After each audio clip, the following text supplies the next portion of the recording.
সুরা পড়াই বিসমিল্লাহ বিসমিল্লাহ আল্লাহ বরকতুল্লাহ বসে বসে বসে বসে বন্না হ্যাঁ শুরু করেন ইয়া বিসমিল্লাহ শুরু করুন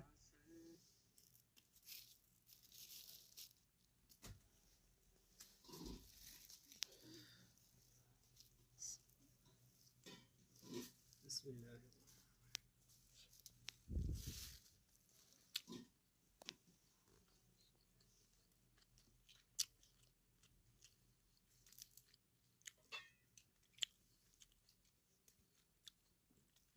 কেমন হয়েছে ভাই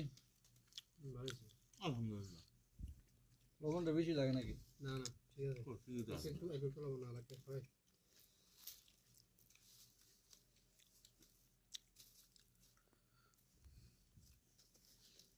একটু বড় করে ফুটকি জলতে আছে আবার কাঁচা মরিচ নেই আবার এটা খানালা শুনুন না ওই দিছে একটা তাক একটা খাবার ভিটামিন সি